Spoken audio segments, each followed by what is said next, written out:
Hello everyone, कैसे हो आप सब। आई होप आप सब अच्छे होंगे। चलिए तो आज क्लास 11 का चैप्टर नंबर 1 जिसका नाम है रसायन विज्ञान की कुछ मूल अवधारणाएं, some basic concept of chemistry. आज के इस वीडियो लेक्चर में जो टॉपिक हम पढ़ने वाले हैं मैंने यहाँ पे लिख दिया है। सबसे पहले पढ़ेंगे हम परिभाषा, डेफिनेशन कि रसायन विज्ञान क्या होता है। फिर पढ़ेंगे हम रसायन विज्ञान का महत्व, फिर अद्रव्य एवं द्रव्य, मैटर नॉन मैटर रहेगा। और फिर हम मैटर को जो है फर्दर यहाँ पे जो है वर्गीकरण करेंगे, क्लासिफिकेशन करेंगे। तो क्लासिफिकेशन में हम जो है दो तरीके के क्लासिफिकेशन पढ़ते हैं। पहले भौतिक वर्गीकरण यानी फिजिकल क्लासिफिकेशन, एंड फिर उसके बाद में पढ़ेंगे हम रासायनिक वर्गीकरण जो कि हमारा केमिकल क्लासिफिकेशन होता है। तो मैं सौरभ शर्मा, और चलिए पढ़ते हैं हमारे जो आज का पहला चैप्टर है। चलिए तो सबसे पहले पढ़ते हैं रसायन विज्ञान क्या होता है। तो देखिए, जो यहाँ पे मैं आपको थ्योरी बता रहा हूँ, जो पढ़ रहा हूँ, या फिर आपको जो थ्योरी आप देख रहे हैं उसको आपको जो है अपनी हैंड राइटिंग में जो है आपको नोट्स बनाने हैं। आपको कॉपी पेंसिल लेके बैठना है, ठीक है। फिर उसको जो है लिखना है। देखो, रसायन विज्ञान की वह शाखा जिसके अंतर्गत द्रव्य की विभिन्न अवस्था जैसे ठोस, द्रव, गैस, इसकी संरचना तथा इनके पारस्परिक परिवर्तन होने का अध्ययन करते हैं, रसायन विज्ञान कहलाता है। तो द्रव्य जैसे हमारे ठोस, द्रव, गैस है, उनमें जो है किस तरीके से जो आपस में परिवर्तन होते हैं, उनकी संरचना क्या होती है, वे किस तरीके से बनते हैं, उनके बारे में जो हम अध्ययन करते हैं वो जो है सब कुछ क्या में पढ़ते हैं, हम रसायन विज्ञान में पढ़ते हैं। देखो, द्रव्य एक ऐसी चीज है जिसमें सारी जितना भी इस ब्रह्मांड में पूरा संसार में जो भी चीज आप देख रहे हो वो सब जो है द्रव्य है। जिसमें भार है और जो स्थान घेरती है वो सब जो है द्रव्य के अंदर आती है। अब हम रसायन विज्ञान का महत्व पढ़ते हैं। तो रसायन विज्ञान का पहला महत्व हमारा यही है कि कृषि के क्षेत्र में जैसे कीटाणुनाशक, रोगाणुनाशक, खाद बनाने में इस इत्यादि में इनका उपयोग करते हैं। जैसे यूरिया होता है जो हम जो है खेतों में डालते हैं, या फिर वो दवाइयाँ आती हैं जब रोग आ जाता है खेतों में वो डालते हैं। तो उसको जो है एक महत्व जो है हमारा रसायन विज्ञान का ये भी होता है। फिर दूसरा, दवाई बनाने में देखा होगा आपने, सारी जितनी भी दवाई है वे सब केमिकल्स हैं।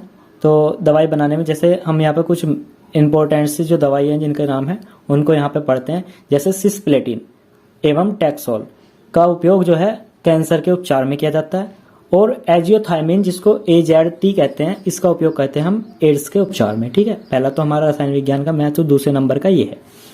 तीसरा हम जो उपयोग पढ़ते हैं, इसका महत्व पढ़ते हैं, वो है कि खाद्य पदार्थों के संरक्षण में जैसे नमक, सोडियम बेंजोएट और नाइट्रोजन गैस आदि। देखो, खाद्य प्रकार जैसे हमारे खाने की बहुत सारी चीजें हैं जो कि जल्दी खराब हो जाती है, उनको बचाने के लिए हम बहुत सारी चीजों का उपयोग करते हैं। तो उसमें जैसे नमक है, अगर हम मक्खन में जल्दी से जो है ना सड़न हो जाती है, तो उसको बचाने के लिए उसमें अगर थोड़ा सा नमक मिला दिया जाए तो जो है मक्खन जो है वो जल्दी से सड़ने से बच जाता है। तो जैसे आपने देखा भी होगा, तो अमूल का जो मक्खन आता है बाजार से, उसमें जो है थोड़ा सा जो है साल्ट वाला जो टेस्ट आता है ना, वो आपका इसी वजह से आता है क्योंकि वे जो है इसमें थोड़ा सा नमक की मात्रा मिलाते हैं। फिर सोडियम बेंजोएट है और नाइट्रोजन गैस है, इनका भी उपयोग इसी तरीके से किया जाता है। फिर जो हमारा फोर्थ जो हमारा इंपॉर्टेंस है, महत्व है, वो ये है कि विभिन्न प्रकार के उद्योगों आदि में जैसे कपड़ा उद्योग और चीनी उद्योग। देखो, उद्योगों में इस तरीके से होता है, कपड़ा होता है, कपड़े में जो है बहुत सारे कपड़े अब तो जो है सिंथेटिक बन रहे हैं जो कि हमारे रेजिन से बन रहे हैं। और फिर दूसरा ये है कि कपड़े में जो कलर डलता है वो भी केमिकल है। चीनी उद्योग में चीनी साफ करने में, डिस्टिलेशन में बहुत सारे केमिकल्स का यूज होता है। तो वहां पे जो है केमिस्ट्री का महत्व है अपना।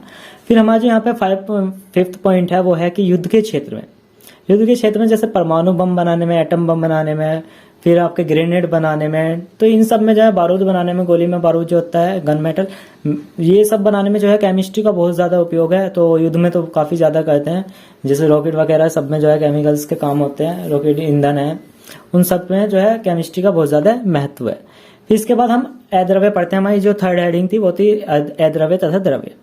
अद्रव्य क्या है, नॉन मैटर क्या है, वे पदार्थ जिनमें कोई भार नहीं होता और वह स्थान नहीं घेरते अद्रव्य कहलाते हैं।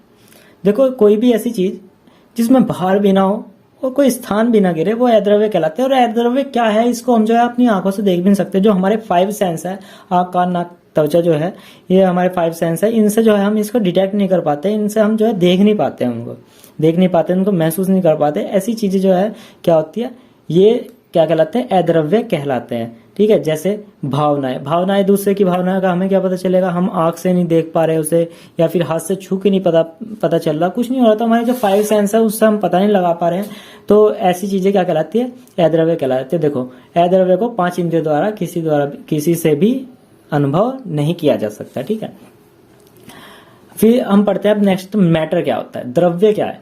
कोई भी वह वस्तु जिसमें द्रव्यमान अथवा भार होता है और जो स्थान घेरती है, द्रव्य कहलाती है। द्रव्य के अंतर्गत वे सभी चीजें आती है जो हमारे आसपास के वातावरण में उपस्थित है या फिर पाई जाती है। तो द्रव्य, जो भी आप कुछ देख रहे हो, जो भी संसार में सब कुछ है, वो सब द्रव्य कहलाता है। चाहे, क्योंकि द्रव्य के अभी हम क्लासिफिकेशन करेंगे फिजिकल, तो ठोस, द्रव, गैस में कहेंगे। तो जितनी भी आप चीजें देख रहे हो, ठोस है, द्रव है या फिर गैस है, इससे अलावा कुछ नहीं है। आप देख रहे हैं ना।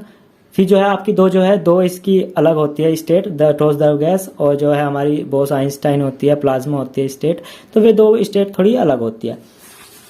फिर इसके बाद देखो यहाँ पे पढ़ते हैं, जैसे इसके एग्जाम्पल है द्रव्य के, हवा, पानी, लकड़ी, पत्थर आदि। देखो हवा, पानी, लकड़ी, पत्थर आदि, ये सब जो है एग्जाम्पल है, कहेंगे ये द्रव्य के एग्जाम्पल हैं।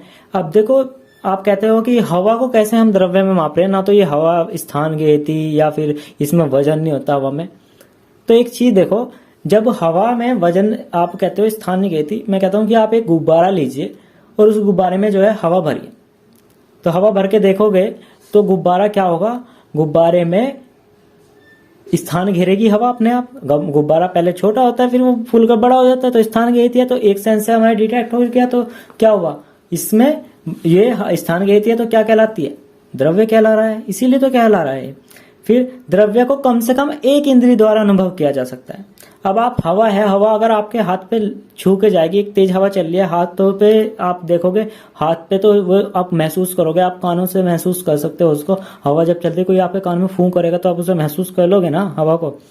या फिर आंधी चलती है तो आप देखते हो, आप खुद उड़े उड़े से जाते हो, महसूस करते हो ना उसको। तो ये जो है किसी एक इंद्रिय द्वारा जो है आप इसको अनुभव कर सकते हो। फिर इसके बाद है द्रव्य। द्रव्य का वर्गीकरण, जो हमारे द्रव्य हैं ये, इसका हम वर्गीकरण किस तरीके से करते हैं। तो पहले करते हैं हम भौतिक वर्गीकरण, फिजिकल क्लासिफिकेशन। तो भौतिक वर्गीकरण में द्रव्य को निम्न 3 भागों में बांटा जा सकता है, ठोस, द्रव, गैस। पहले ठोस पढ़ते हैं। ठोस क्या होता है, द्रव्य की व्यवस्था जिसका आयतन व आकार निश्चित होता है, ठोस कहलाती है। ठीक है, जैसे अगर आप एग्जाम्पल लिखना चाहो इसके तो लिख लो, ठोस जो भी लिख रहे हो, मेज, पत्थर, ईंट, जो भी आपको एग्जाम्पल लिखना है जो ठोस है उसका एग्जाम्पल लिख लो। देखो फिर इसके बाद है द्रव्य।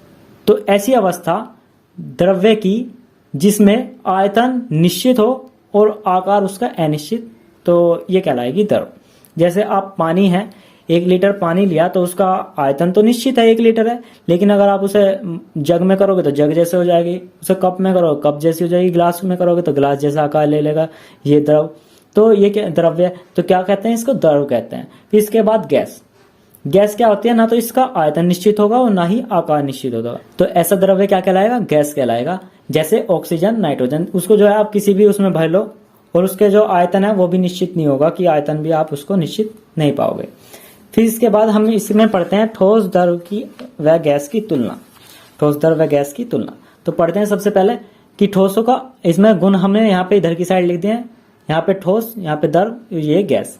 पहले आयतन बताओ। तो ठोसों का आयतन निश्चित होता है, द्रवों का आयतन निश्चित होता है, लेकिन गैसों का आयतन अनिश्चित। आकार की बात करें तो ठोस का आकार भी निश्चित होता है, द्रव का आकार अनिश्चित होता है और गैस का आकार अनिश्चित होता है। अंतरा आणविक बल। तो यहाँ पे समझो, पहले ठोस के जो अणु होते हैं, कणों की व्यवस्था होती है, वे बहुत पास पास होते हैं, द्रव में बहुत दूर दूर होते हैं और थोड़े दूर दूर होते हैं, और जो हमारे गैस है उसमें जो है बहुत ही ज्यादा दूर दूर होते हैं। तो अंतरा आणविक बल जो होता है इनमें सबसे अधिक होता है। इनको खींचने की पावर, जो अणुओं को आपस में जो मिलाने की, जोड़ने की जो पावर है, वो अंतरा आणविक, एक दूसरे अणु को जोड़ने की पावर है, बल है, वो क्या कहलाता है, अंतरा आणविक बल। तो वो इसमें सबसे अधिक, इसमें कम, इसमें सबसे कम। घनत्व इसका सबसे ज्यादा, ठोस का, द्रव का कम, इसका सबसे कम। संपीड़न ठोस का सबसे कम, ठोस को आप संपीड़ित नहीं कर सकते, द्रव को जो है आप थोड़ा कर सकते हो संपीड़ित, और गैस सबसे अधिक संपीड़ित होती है। देखा होगा आपने, जो सिलेंडर होते हैं उसमें जो गैस होती है उसको जो है लिक्विड बना देते हैं, उसको संपीड़ित करके, उसे प्रेशर से दबा दबा के उसको लिक्विड बना देते हैं, तो संपीड़न कर देते हैं उसको। चलिए, तो अब इसका उष्मेमान जो होता है ठोस का वो सबसे कम होता है, और द्रव का कम, और लिक्विड जो गैस है आपका उसका सबसे ज्यादा होता है। चलिए, तो अब बात करते हैं हम बहने के गुण की। तो जो ठोसों में बहने का गुण होता है वो सबसे कम होता है, और फिर हम जब बात करेंगे द्रव की, तो द्रव में बहने का गुण अधिक होता है, और गैसों में सबसे अधिक। जो है इसकी कणों की व्यवस्था बहुत पास पास होती है, ठोस में, द्रव में कम, और गैस में और भी ज्यादा कम। तो यहाँ पे जो है हमारा इसका ये जो है हमारा जो तुलना थी इसकी ठोस द्रव गैस की, वो यहाँ पे जो है कंप्लीट हो गई है। इसके बाद पढ़ते हैं हम द्रव्यों का रासायनिक वर्गीकरण। रासायनिक वर्गीकरण कहते हैं तो रासायनिक रूप से द्रव्य को निम्न दो भागों में बांटा गया है। रासायनिक रूप से पहला अशुद्ध पदार्थ या फिर जिसको आप मिश्रण कह रहे हो। तो जब इसको पढ़ते हैं पहले मिश्रण क्या होता है, फिर मैं आपको बताता हूँ कि इसको नॉर्मल लैंग्वेज में हम किस तरीके से इसको डिफाइन करेंगे। जब दो या दो से अधिक पदार्थों को किसी भी अनुपात में मिलाया जाता है और यह पदार्थ परस्पर क्रिया करके नया पदार्थ नहीं बनाता है तो प्राप्त उत्पाद को अशुद्ध पदार्थ या फिर मिश्रण कहते हैं। ठीक है, जैसे आपने जो दो पदार्थ लिए और उनको आपस में मिलाया तो उसको क्या होगा, वे परस्पर क्रिया नहीं करनी चाहिए। परस्पर क्रिया करोगे कोई नया पदार्थ नहीं, जैसे आपने मिला दिया ऐसे के ऐसे ही मिले पड़े हैं। और किसी भी अनुपात में कोई निश्चित अनुपात नहीं कि इसका जो है इसको इतने ग्राम मिलाना है तो इतने ग्राम मिलाना है, नहीं, किसी भी अनुपात में मिला दिया आपने उल्टा सीधा ऐसे ही, तो वो क्या कहलाएगा, मिश्रण कहलाता है। तो प्राप्त उत्पाद को अशुद्ध पदार्थ या मिश्रण कहते हैं। और मिश्रण जो है दो प्रकार के होते हैं। पहले हम यहाँ पे पढ़ते हैं समांगी मिश्रण। तो वह मिश्रण जिसमें अवयवी पदार्थों को अलग अलग नहीं देखा जा सकता समांगी मिश्रण कहलाता है।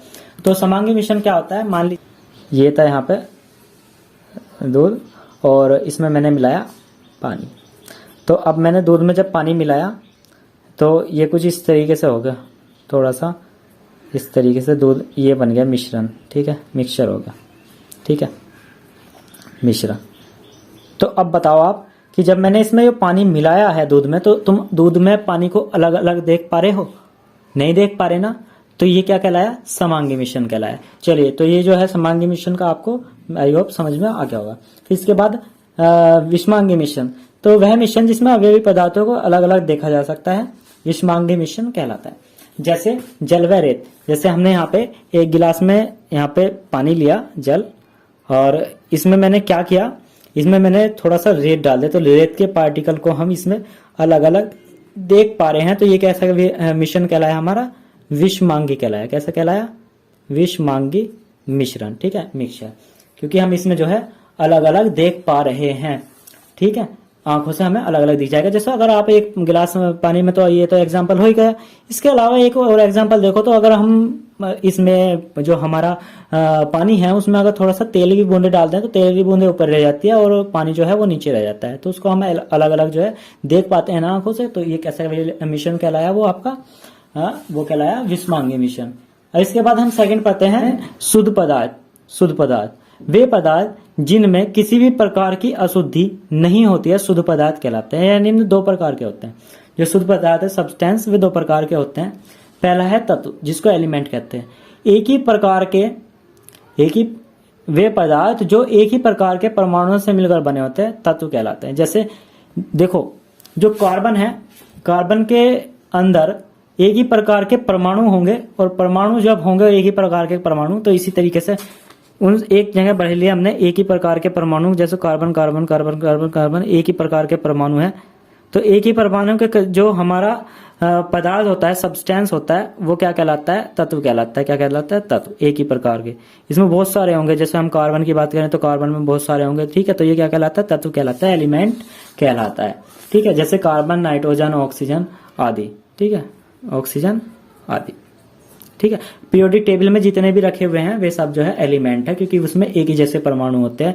ठीक, ये इसके बाद है हमारे तत्व भी निम्न तीन प्रकार के होते हैं। फर्स्ट है धातु, metal, non metal and metalloid. धातु, अधातु और उपधातु। पहले पढ़ते हैं हम धातु। धातु वे होते हैं वे पदार्थ जिनमें धात्विक चमक, विद्युत चालकता, उष्म चालकता, तन्यता, आघात वर्धनीयता आदि इत्यादि के गुण पाए जाते हैं, धातु कहलाते हैं। धातु देखे होंगे आपने, उसमें चमक भी होती है। धातु जो होते हैं जैसे लोहा है या फिर चांदी है या फिर एल्यूमिनियम, इन सब में क्या होता है, विद्युत चालकता होती है ना, उसमें धारा भी चाल रही होती है, बिजली भी, करंट फ्लो हो सकता है।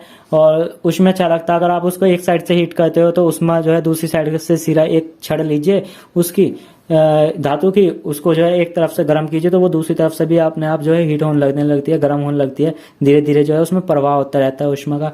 तो उसमें ये भी होता है तन्यता, मतलब इसमें जो है इसके जो है खींच के इसको तार भी बनाए जा सकते हैं। जैसे एल्यूमिनियम उसके तार होते हैं, जो आपका कापर है, कापर के तार होते हैं। तो इस तरीके से आदि के गुण होते हैं, क्या कहलाते हैं, धातु कहलाते हैं। रासायनिक रूप से जो धातु हैं वे तत्व हैं जो इलेक्ट्रॉन देकर धनायन बनाने की प्रवृत्ति रखते हैं। वो तो इसका फिजिकल क्लासिफिकेशन था धातु का। अगर हम रासायनिक रूप से देखें तो जैसे सोडियम जो है Na एक इलेक्ट्रॉन देता है। इसको कुछ इस तरीके से समझिए, जैसे Na है सोडियम, वो क्या कहता है, अपना एक इलेक्ट्रॉन यहां से निकाल देता है और अपने ऊपर कैसा चार्ज लेता है, प्लस का चार्ज। तो ऐसे जो है जो इलेक्ट्रॉन देकर अपने इलेक्ट्रॉन को बाहर निकाल देते हैं, देकर धनायन बनाने की प्रवृत्ति रखते हैं, ऐसे क्या कहलाते हैं, धातु कहलाते हैं। जैसे एल्यूमिनियम या फिर कॉपर या फिर सोना जो आपका Au है, या फिर आयरन लोहा जिसको कहते हैं, ये सब में जो है इस तरीके की प्रवृत्ति होती है। फिर इसके बाद अधातु क्या होते हैं, नॉन मेटल। तो वे धातु जिनमें धात्विक चमक, विद्युत चालकता, उसमें चालकता, तन्यता, आघात वर्धनीयता, ध्वनि इत्यादि के गुण नहीं होते हैं, अधातु कहलाते हैं। तो जो धातु में गुण थे वे गुण अगर इसमें ना हो किसी उसमें पदार्थ में, तत्व में, तो वे क्या कहलाएंगे, आपके अधातु कहलाएंगे। और रासायनिक रूप से अधातु वे होते हैं जो इलेक्ट्रॉन लेकर ऋणायन बनाने की प्रवृत्ति करते हैं। जैसे मैं कहता हूं कि जैसे एग्जांपल ले लेते हैं हम यहाँ पे क्लोरीन क्या कहता है, एक इलेक्ट्रॉन को ग्रहण कर लेता है, उस अपने आप को क्या कर लेता है, क्लोरीन माइनस बना लेता है। तो क्लोरीन है उसमें जो है क्या होती है, इसको बनाने की प्रवृत्ति होती है, अपने आप को ऋणायन बनाने की प्रवृत्ति होती है। तो ये कहलाता है आपका क्लोरीन। ठीक, ऐसे हम अगर कोई और सा एग्जांपल ले, जैसे फ्लोरीन ले ले या फिर ऑक्सीजन ले ले, तो ऑक्सीजन जो है 2 इलेक्ट्रॉन लेकर अपने आप को जो है ऑक्सीजन 2- की फॉर्म में रखता है। ठीक है, तो इस तरीके से जो क्या होता है, ये ऑक्सीजन जो है गैस है, तो गैस है तो धातु तो है नहीं गैस, तो ये क्या हुआ, अधातु हो गई है। ठीक, इसके बाद हम अगर मेटलॉइड की बात करें तो जैसे मेटलॉइड वे होते हैं जिसमें धातु और अधातु दोनों के गुण होते हैं, तो ये क्या कहलाते हैं, उपधातु कहलाते हैं, जैसे सिलिकॉन, आर्सेनिक आदि। तो यहाँ तक जो हमारा जो इसका वर्गीकरण था ये हमारा कंप्लीट हो गया। कहेगा तत्व का, कि तत्व क्या होते हैं, पदार्थ, शुद्ध पदार्थ में हम पढ़ रहे थे तत्व, और तत्व को हमने 3 प्रकार में इसको क्लासिफाइड किया था, धातु, अधातु और उपधातु। अब इसके बाद हम जो है पढ़ते हैं यौगिक क्या होते हैं, कंपाउंड। तो कंपाउंड वे पदार्थ जो 2 या 2 से अधिक तत्वों की निश्चित अनुपात में क्रिया कराने पर प्राप्त होते हैं, यौगिक कहलाते हैं। जैसे H2O। तो आपको ध्यान रखना है कि जब आप मिश्रण की और यौगिक की बात करोगे तो जो मिश्रण होता है उसमें आप किसी भी अनुपात में मिला सकते हो 2 पदार्थों को, लेकिन यहाँ पे क्या होगा कि आप उसको जो है 2 पदार्थों को मिलाओगे तो उसको एक निश्चित अनुपात में मिलाओगे, और जब मिलाओगे तो उसके बाद एक नया पदार्थ बनेगा। और जैसे हम यहाँ पे जल की बात कर रहे हैं तो मैं कहता हूं कि यहाँ पे H2 + O2 = 2H2O, यहाँ पे 2 H2 लेते हैं। तो इस तरीके से हाइड्रोजन को और ऑक्सीजन को मिलाने पर H2O बनता है, एक नया पदार्थ बनता है जिसको हम कहते हैं जल। ठीक है, जिसको क्या कहते हैं, जल। इसमें निश्चित अनुपात है, मुझे इतने ही यहाँ पे जो है हाइड्रोजन यूज करने पड़ेंगे मोल, और इतने ही मोल हमें जो है, या फिर आयतन के हिसाब से आप कह रहे हो तो इतने ही 2 आयतन जो है, अगर मैं हाइड्रोजन गैस के ले रहा हूं तो 1 आयतन जो है मुझे ऑक्सीजन गैस का लेना होगा, तभी हमारे जो 2 आयतन जो के जल के बनेंगे। तो एक निश्चित अनुपात होता है इसमें।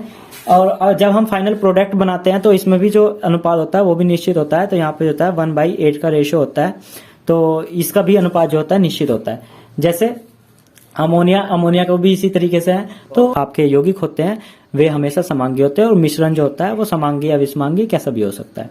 ठीक है, जो यौगिक है वे 2 प्रकार के होते हैं। पहला होता है कार्बनिक यौगिक। वे यौगिक जिनमें कार्बन उपस्थित होता है कार्बनिक यौगिक कहलाते हैं, जैसे CO2, H2, C2H5, जिसमें भी कार्बन आ रहा है कार्बनिक पदार्थ कहलाएगा। नोट करके हमें यहाँ पे ये लिखना होता है कि कार्बनिक यौगिक जो होते हैं सामान्यतः सजीवों द्वारा प्राप्त होते हैं। इसके बाद पढ़ते हैं हम अकार्बनिक यौगिक क्या होते हैं। तो अकार्बनिक यौगिक वे यौगिक होते हैं जिनमें कार्बन अनुपस्थित होता है, अकार्बनिक यौगिक कहलाता है। जैसे H2O, NH3, SO2, जिसमें कार्बन नहीं है वो अकार्बनिक यौगिक कहलाएगा। ठीक है, तो यहाँ पे आपके जो है, फिर इसके बाद नोट में हम यहाँ पे लिख लेंगे अकार्बनिक पदार्थ सामान्यतः मिट्टी से प्राप्त किए जाते हैं, मिट्टी से या फिर खनिज से प्राप्त किए जाते हैं। अब इसके बाद हम यहाँ पे पढ़ते हैं यौगिक और मिश्रण में अंतर। तो अंतर में हम यहाँ पे पढ़ेंगे तो इसमें देखेंगे कि यौगिक जो है वे अवयवी पदार्थ इसमें निश्चित अनुपात में रहता है, और जो मिश्रण होता है उसमें अवयवी पदार्थ किसी भी अनुपात में मिला लेते हैं। हमने ये पहले भी पढ़ के आए हैं।